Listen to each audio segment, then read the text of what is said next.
A young girl silently reached out for help, not with words or cries, but with a subtle, deliberate gesture hidden in plain sight. Nearly everyone overlooked it, but one royal guard saw it, and the moment he understood what she was signaling, his expression changed instantly. That wasn't child's play, it was a genuine distress call, and it meant she was in immediate danger, just 10 feet away. What the guard did next defied centuries of royal tradition. But before we show you how it all unfolded, leave a comment, letting us know where you're watching from, and hit that subscribe button, because what happens next will stay with you. The morning sun cast long shadows across the cobblestones of St. James's Palace as Staff Sergeant Callum Ward took his position outside the gates. For nearly a decade, he had stood at this very spot, a living statue in scarlet and gold, his bare hat adding an imposing 6 inches to his already commanding frame. Tourists would gather, children would giggle and wave, cameras would flash, but Ward's eyes remained fixed ahead, his expression carved from stone. But today was different. Today, something in the air felt electric, charged with an energy he couldn't quite place. Perhaps it was the unusually large crowd that had gathered, or maybe it was the way the morning light seemed sharper, more focused. Ward had learned to trust these instincts during his 3 tours in Afghanistan, where the difference between life and death often came down to noticing what others missed. At precisely 9:47 a.m., she appeared, a little girl, no more than 8 years old, with strawberry blonde hair that caught the sunlight like spun gold. She wore a pink dress that had seen better days, and her small hand was clasped gripped by a man in his late 40s. The man's smile was too wide, too forced, and his eyes darted nervously through the crowd as if searching for threats that weren't there. Ward's training kicked in immediately. Years of military service had honed his ability to read body language, to spot the subtle signs of distress that most people overlooked. The little girl's shoulders were hunched, her free hand trembling slightly as she tried to keep pace with the man's hurried steps, but it was her eyes that caught Ward's attention, wide, fearful, and searching desperately for help. The crowd pressed closer, tourists jostling for the perfect photograph with the stoic guard. The man seemed to use this chaos as cover, pulling the girl through the throng with increasing urgency. That's when it happened. In a moment that would haunt Ward for the rest of his life, the little girl looked directly at him and raised her small hand. She pressed her thumb into her palm, then folded her fingers over it, creating a fist with her thumb trapped inside. Ward's blood ran cold. He recognized the signal, immediately the international sign for domestic violence and distress that had gained worldwide recognition through social media campaigns. It was a silent scream for help, and this brave little girl had just risked everything to send it. The world seemed to slow around Ward as his mind raced through the implications. Protocol demanded that he remain at his post, immobile and silent, no matter what transpired around him. The Queen's Guard were symbols of unwavering discipline, men who could stand motionless for hours regardless of weather, provocation, or distraction. To break character was to dishonor centuries of tradition. But Ward's thoughts drifted to another time, another place. Afghanistan, 2018. A small village, outside Kandahar, where his unit had been conducting routine patrols. He remembered a young Afghan girl, perhaps the same age as this one, who had tried to warn them about an IED, with nothing but her eyes and a subtle gesture toward the ground. Ward had noticed, had acted on that warning, and it had saved the lives of 4 soldiers. The girl's courage in the face of danger had reminded him why he wore the uniform, not for ceremony or tradition, but to protect those who couldn't protect themselves. Now, as he watched the man tighten his grip on the little girl's wrist, leaving angry red marks on her pale skin, Ward felt that same surge of protective instinct. This child was in danger, real and immediate danger, and he was possibly the only person in a position to help her. The man seemed to sense the growing attention and quickened his pace, practically dragging the girl toward the street where a dark sedan waited with its engine running. The girl stumbled, her untied shoelaces catching on the uneven cobblestones. Another deliberate cry for help that Ward's trained eye immediately recognized. Children her age knew how to tie their shoes. These laces had been loosened intentionally, a desperate attempt to slow their progress and attract attention. Ward made his decision. In one fluid motion that seemed to surprise even himself, he stepped forward, his polished boots clicking against the stone. The sound cut through the ambient noise of the crowd like a gunshot, and suddenly all eyes were on him. The ceremonial sword at his side caught the morning light, its brass fittings gleaming as he positioned himself directly in the man's path. "Sir."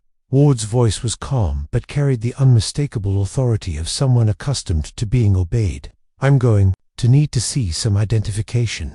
The man's reaction was immediate and telling. His grip on the girl's wrist tightened until she whimpered in pain, and a thin sheen of sweat appeared on his forehead despite the cool morning air. His forced smile became strained, the corners of his mouth twitching with barely contained panic. "There's no need for that, officer," the man said, his accent carrying hints of Eastern Europe beneath the carefully practiced English. "This is my niece, Mia. We're just tourists, running a bit late for our tours of the Tower Bridge." But Ward had spent too many years reading people's faces, interpreting their body language, to be fooled by such obvious deception. The girl, at the sound of her name, as if hearing it from this man's lips caused her physical pain. Her eyes, bright green and filled with tears she was trying desperately not to shed, never left Ward's face. She was placing all her hope, all her trust, in this stranger in the red coat. The crowd around them had begun to take notice of the unusual scene. Phones were being raised, cameras turning to Ward, the drama unfolding at the palace gates. Ward could hear the whispers starting, the confusion rippling through the gathered tourists. A royal guard breaking protocol was unheard of, unprecedented. Some were already beginning to film, capturing what they assumed would be an amusing interaction to share on social media. Ward's fellow guards, positioned at various points around the palace entrance, had also noticed the commotion. Corporal Davies, a younger man who had served under Ward in Helmand Province, was already reaching for his radio, no doubt preparing to call for backup. The machine of royal security was beginning to turn, protocols clicking into place like gears in a well-oiled mechanism. "I understand you're in a hurry," Ward continued, his voice never wavering from that same calm, authoritative tone. "But I'm afraid I must insist. Palace security, you understand. Everyone needs to be properly identified." The man's eyes darted toward the waiting car, then back to Ward, calculating distances and odds. His free hand, Ward noticed, kept drifting toward the inside of his Jaquita movement that set every alarm bell in the soldier's mind ringing. Years of combat experience had taught him to recognize when someone was reaching for a weapon, and every instinct was now screaming danger. Little Mia seemed to sense the escalating tension. Her small body began to tremble more violently, and she pressed herself closer to Ward's leg, as if seeking protection from the very man who claimed to be her uncle. The bruises on her wrist were becoming more visible as the man's grip tightened, dark purple marks that spoke of sustained abuse and captivity. The standoff stretched into what felt like hours, but was likely only seconds. Ward could see the wheels turning in the man's head, weighing his options, calculating his chances of escape.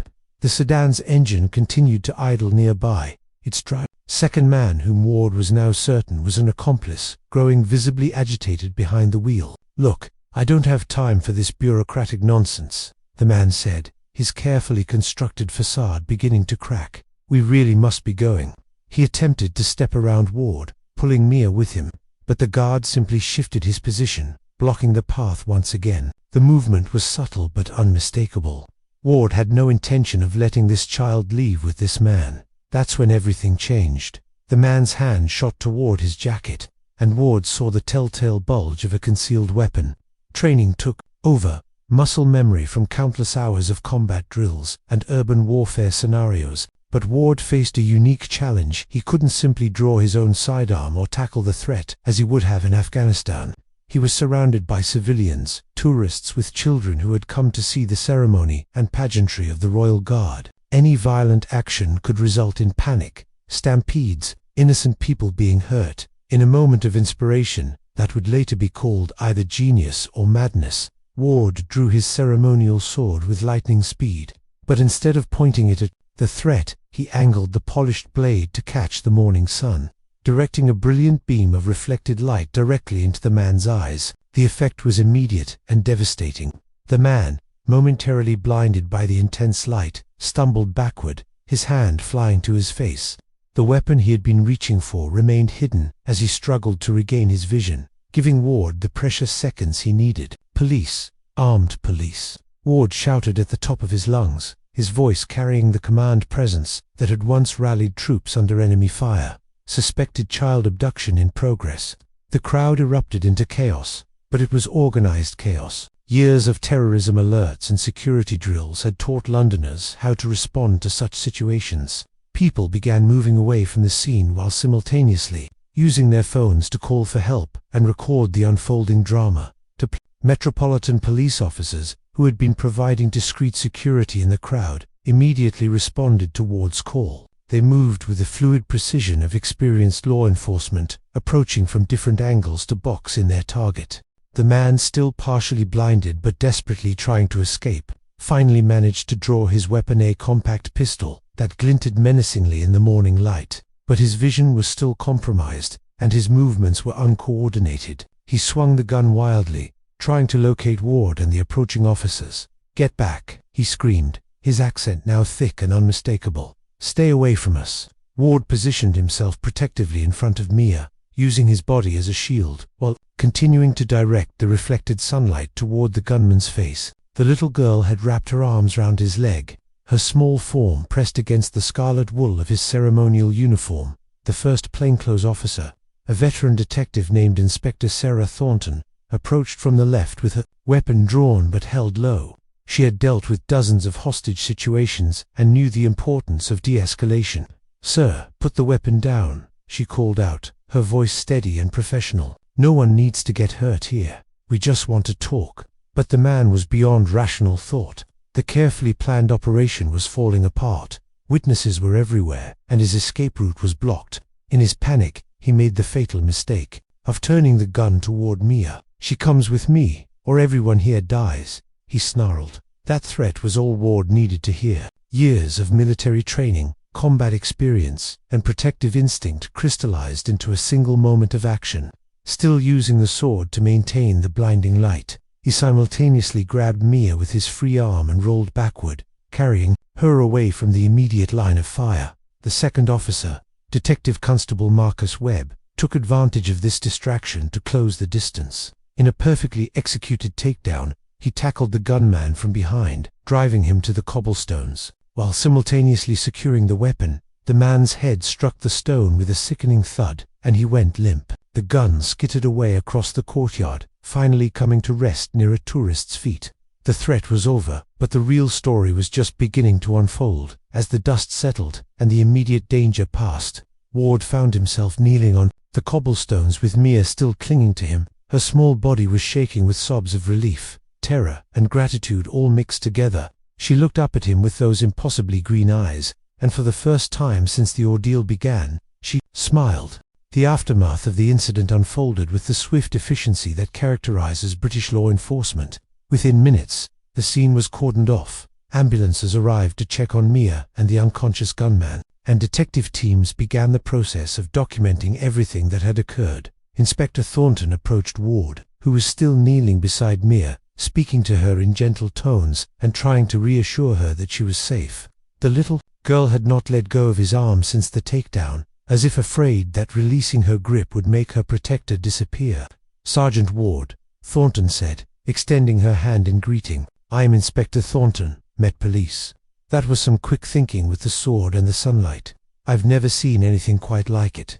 Ward stood slowly, careful not to disturb Mia, who immediately repositioned herself to maintain contact, with his leg just doing what needed to be done. "Inspector, is the child safe now?" "She's safe," Thornton confirmed, then crouched down to Mia's level. "Hello, sweetheart. My name is Sarah, and I'm a police officer. We're here to help you. Can you tell us your real name?" Mia looked up at Ward, seeking permission or reassurance. He nodded encouragingly, and she finally spoke, her voice barely above a whisper. "Mia Collins. My mummy is Emma Collins, and we live in Brighton. That man, he took me from the park 3 days ago. He said he would hurt Mummy if I tried to run away or tell anyone." The words hit Ward like a physical blow. 3 days. This brave little girl had been in the hands of these monsters for 3 days, and God only knew what she had endured.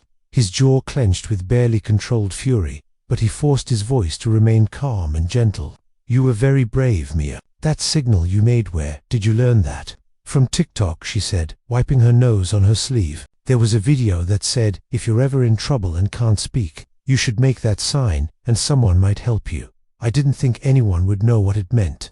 Inspector Thornton's expression grew grim as she absorbed this information. The hand signal Mia had used was indeed part of a viral social media campaign, designed to help victims of domestic violence and human trafficking communicate their distress silently. The campaign had reached millions of people worldwide, but this was the first documented case of someone recognizing and acting upon the signal in the UK. Meanwhile, Detective Constable Webb was conducting a preliminary search of the unconscious gunman. What he found made the situation even more serious than they had initially realized. Inspector Webb called out, his voice tight with concern. "You need to see this." He held up a smartphone that had been in the man's pocket. The screen showed a messaging app with a conversation in what appeared to be Romanian. Even without understanding the language, the timestamps and urgent tone of the messages suggested coordination with other parties. "There are GPS coordinates here," Webb continued, "and what looks like pickup times. This isn't just a simple abduction, it's part of something much larger." Thornton's expression darkened as she realized the implications. Child trafficking operations rarely involve just one victim, and the coordination evident in the phone suggested a network of criminals working together. Mia might have been saved, but there could be other children still in danger. She immediately radioed for additional units to respond to the coordinates found in the phone, while also requesting that specialists from the National Crime Agency's Human Trafficking Unit be brought in to handle the investigation. Ward, meanwhile, was focused entirely on Mia's well-being. The little girl was still shaking, though whether from cold, shock, or residual fear was impossible to determine. Without hesitation, he began to remove his scarlet ceremonial coat. "Here, love," he said gently, wrapping the heavy wool garment around her small shoulders. "This will keep you warm."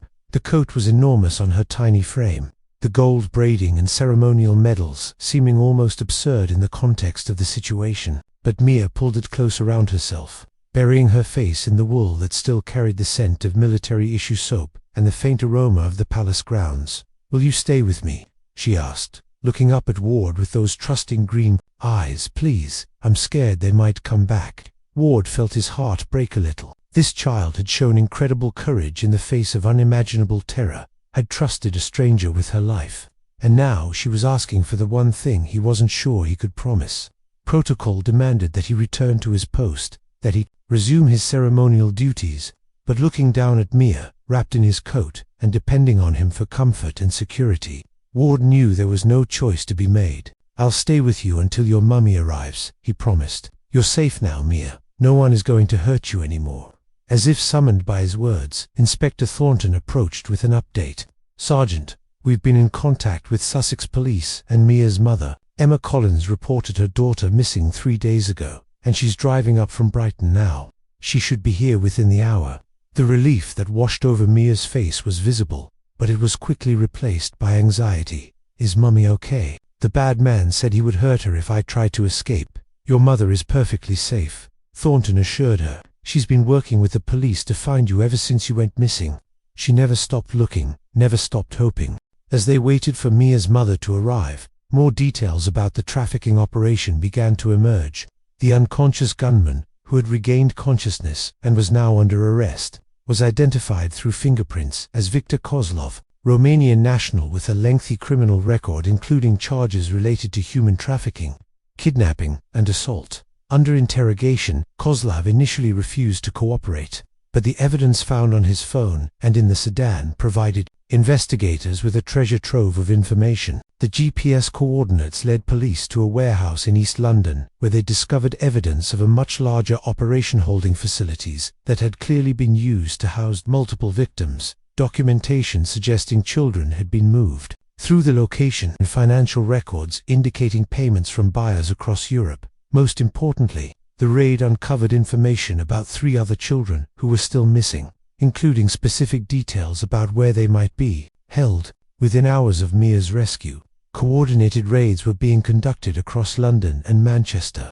targeting the network of criminals responsible for the trafficking operation. Ward remained with Mia throughout this process, sitting on a bench outside the palace where she could stay warm in his coat while still being close to the familiar security of the guards. Other tourists had been moved away from the immediate area, but a small crowd of onlookers remained, many of them filming and photographing the scene.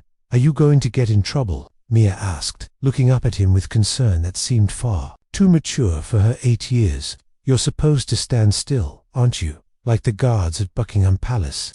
Ward smiled, the first genuine smile he had managed since the ordeal began. "There are rules about standing still," he admitted, "but there are bigger rules about protecting people who need help. Sometimes you have to decide which rules matter more." The wisdom of this simple statement seemed to resonate with Mia, who nodded solemnly and snuggled deeper into the ceremonial coat. "My daddy was a soldier too, before he died. Mummy has his medals in a box. She says he would have liked you." The revelation that Mia's father had been military added another layer of connection between the guard and the rescued child. Ward felt a renewed sense of purpose, a clarity about why he had chosen to break protocol. This wasn't just about saving one child, it was about honoring the memory of all the soldiers who had died protecting others, including Mia's father. "I would have liked him too," Ward replied softly, "and I think he would be very proud of how brave you were today. That signal you made, that took real courage." The reunion between Mia and her mother was one of those moments that restores faith in the power of love and the resilience of the human spirit. Emma Collins arrived in a police car, having been driven up from Brighton by Sussex officers who wanted to ensure her safety and expedite her journey. She was a petite woman in her early 30s, with the same strawberry blonde hair as her daughter and eyes that had clearly been red from days of crying and sleepless nights. The moment she saw Mia, wrapped in the red coat and sitting beside the tall guard, she broke into a run that covered the distance between them in seconds. "Mia, oh my baby, my sweet baby girl," Emma sobbed as she swept her daughter into her arms. The ceremonial coat fell away as Mia buried herself in her mother's embrace, both of them crying with relief and joy and the profound gratitude of a family reunited against impossible odds. Ward stood respectfully nearby, giving them space for their reunion while remaining close enough to provide support if needed. He watched the interaction with a mixture of professional satisfaction and deep personal emotion, thinking about his own sister, who had been taken from him in a traffic accident years earlier. After several minutes of tears and whispered endearments, Emma looked up at Ward with an expression of gratitude that words could never adequately express. "You saved her," she said simply. "You saved my little girl." "She saved herself," Ward replied, his voice thick with emotion. "All I did was pay attention when she asked for help." But Emma shook her head, still holding Mia close. "The police told me what you did, how you broke your post to help her, how you protected her from that man. You risked your career, your reputation, everything, for a child you didn't even know."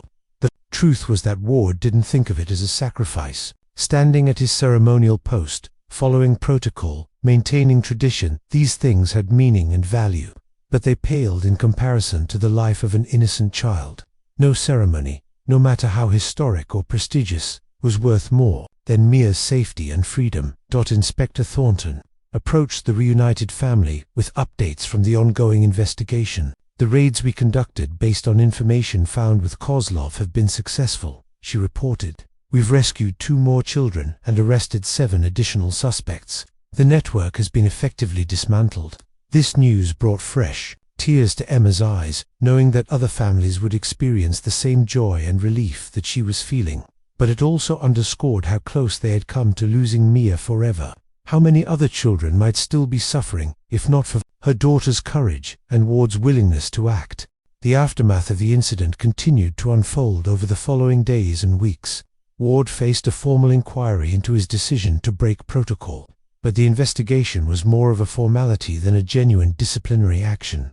Public opinion was overwhelmingly supportive of his actions, and even the highest levels of the royal household acknowledged that he had acted with honor and distinction. The story quickly became international news, with media outlets around the world covering the royal guard who broke centuries of tradition to save a child. But for Ward, the attention was uncomfortable and unwanted.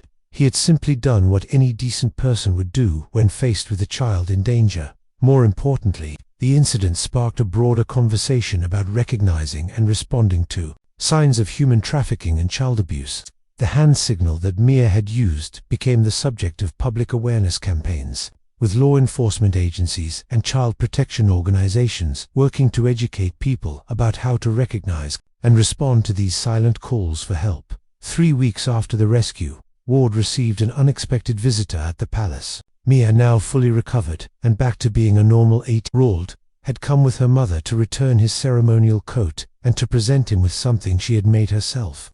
"I made this for you," she said shyly, holding out a hand-drawn picture that showed a tall figure in a red coat standing next to a small girl. At the bottom, in careful crayon letters, she had written, "My hero, thank you for seeing me." But that wasn't all. From her pocket, she produced a small medal that she had crafted from cardboard, aluminum foil, and a piece of ribbon. It was clearly the work of a child, with uneven edges and crooked letters, but the care and love that had gone into its creation were unmistakable. "It's the Medal of Bravery," she explained seriously, "for being brave enough to help when someone needed you."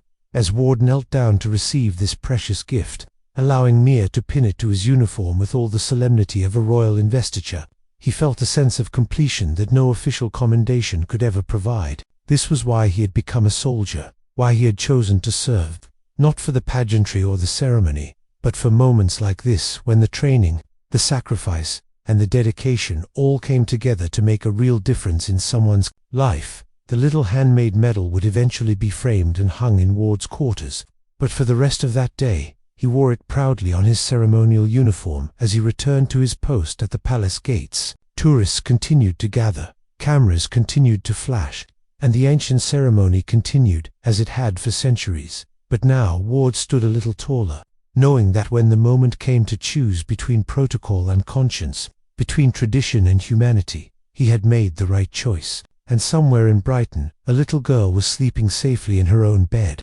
secure in the knowledge that there were still heroes in the world, heroes who would risk everything to answer a silent call for help. The story of Staff Sergeant Callum Ward and 80-year-old Mia Collins became a testament to the power of paying attention, of recognizing when someone needs help, and of having the courage to act, even when it means breaking the rules. It reminded the world that true heroism isn't about grand gestures or dramatic actions. Sometimes it's as simple as noticing a child's desperate signal and choosing to respond with compassion and bravery. In the end, Ward didn't just save one little girl, he reminded an entire world that we all have the power to be heroes, if only we're willing to see those who need our help and brave enough to answer their call.